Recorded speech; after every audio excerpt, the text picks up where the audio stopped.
Josh left, it's time to start the party. No, I'm just kidding, but I have been waiting for it to get dark because check this out. You guys know how important it is for me to keep this truck looking factory, so one of the things that I was real concerned about was the headlights. These are the same style of lights that you have on a Cherokee, and they're just sealed beams. I know you can get LED lights, but I wasn't liking the look of any of the LED lights. They usually look like LED lights, and they don't look like they belong in a 90s truck or even a 80s, 70s, 60s, 50s truck.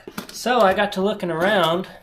Holley, yeah, the engine gurus, Holley, makes this Retrobright light. They make them for 5x7s, 4x6s, and the round ones as well. So if you like have an old CJ or something and you want to keep it real factory looking, that's actually an LED light that looks like a factory light, and they make them in different colors as well. So you got the yellow, and then you have the warm light, and then you have the bright white light. It's also plug and play, which is real nice, so check that out. We'll be able to just plug that right in.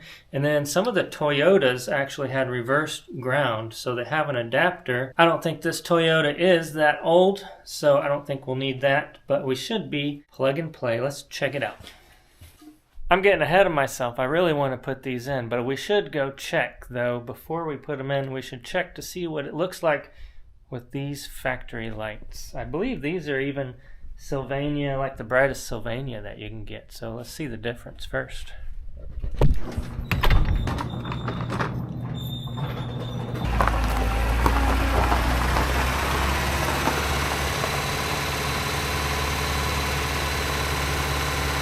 Alright, so the camera's going to adjust, but let's check this out.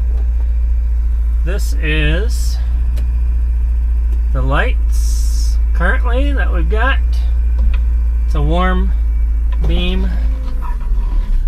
Let's back up a little bit here. So that's what my garage looks like with the factory beam. I might do one. Maybe I'll do the LED on one side and the factory on the right side. Here's what it looks like driving around.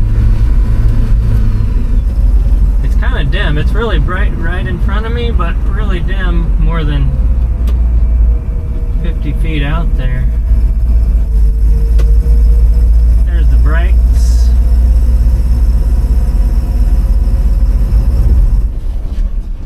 Alright, let's pull these out and see if they really are plug and play.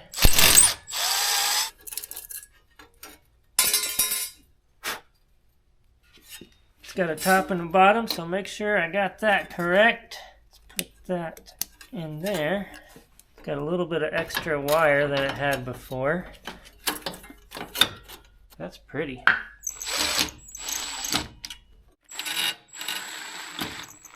Alright, so there's the difference in the looks. That's why I really like this, because it is very similar. You can't tell just from looking at it from the outside that that's an LED light. Plastic, this one's glass. Let's see what it looks like when we turn it on.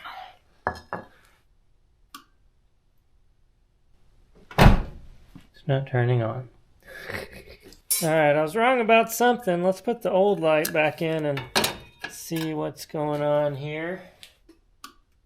So that works. I think my suspicion is that I do have a switched ground. When I was doing my research, what I read said that like 70s models had the switched ground, and then they changed and I should be good to go. But apparently not. This one is a 90s model, so either that light's no good or I need to install the switched ground harness, which I do have one. I got that from Holley as well. So let me test this and see if that's what it is. I'm not really good with electronics, but this is a Toyota wiring diagram. I have no idea what all that means. I can barely make it out. From what I understand, though, if you have a switched ground system, it's always supplying positive to your headlight, and it turns it on and off by disconnecting the ground. Whereas in a typical system, you would always have ground and it would add positive. For whatever reason, LEDs don't like that, and I need to install that harness over there. You would think I'd just be able to flip the wires or whatever. I don't know. This is not my forte. So let's test this out, make sure this is gonna work. We're gonna plug that into the Holley light, and then this needs to plug in to here to get the signal. That gets the signal from inside the cab. Then this needs to go to ground. This is gonna go to positive. There we go.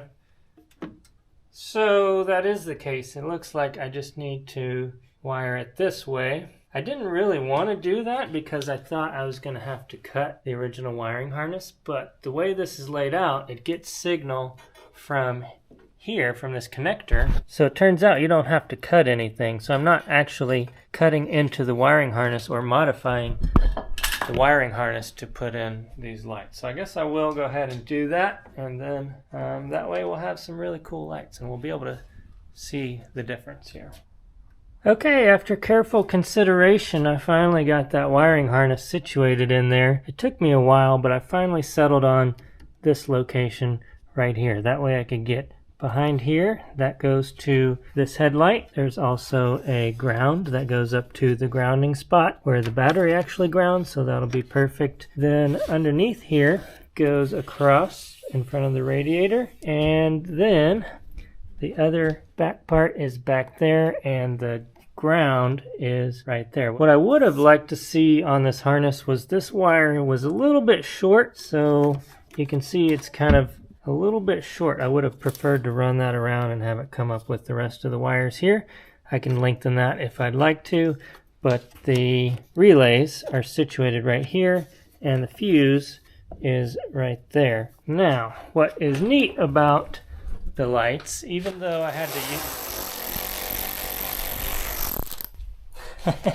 even though I had to put in a new harness, I didn't have to mess with any of the original harness. So if in the future my dad decides, hey, I don't like these, or I want to go with a regular bulb, or let's say he, for whatever reason, wants to change the bulb, maybe one of these bulbs goes out in the future and he wants to just put a regular bulb back in there, you can still do that. The original wiring harness is in there and the new wiring harness is in there.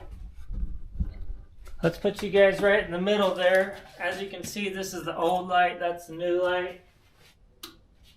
I don't know if you'll be able to tell any difference on camera. I did go with the white light. You can choose to have the high color temperature, you can choose to have a warm color temperature, and you can even get the yellow amber lights as well. Now I don't think the white light goes with the retro look of the truck, but the reason I picked that is because I think it'll allow my dad to see better at night. That white light is going to put off a further distant beam, and it's going to be a lot brighter than if you went with the amber color.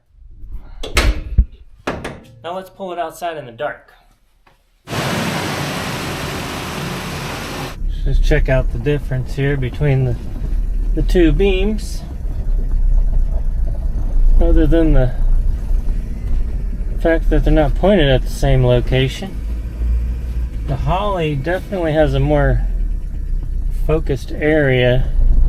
Now let's put both in. We'll go around the block and we'll show you the difference between the two.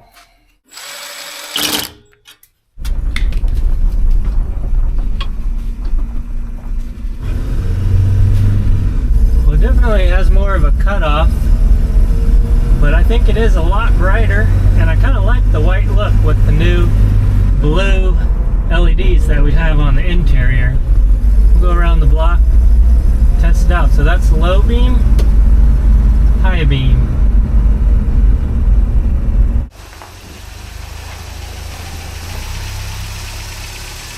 Alright, well there you go. Those are the Holley Retrobright lights. If you are looking for something that looks factory but isn't, you might want to check those out. They're not a cheap light at about $200 a piece, but I think it's totally worth it for this classic truck. I'll leave you guys with a side-by-side comparison and let you decide for yourself. On the left is the Retrobright Holley, on the right is the Sylvania Halogen.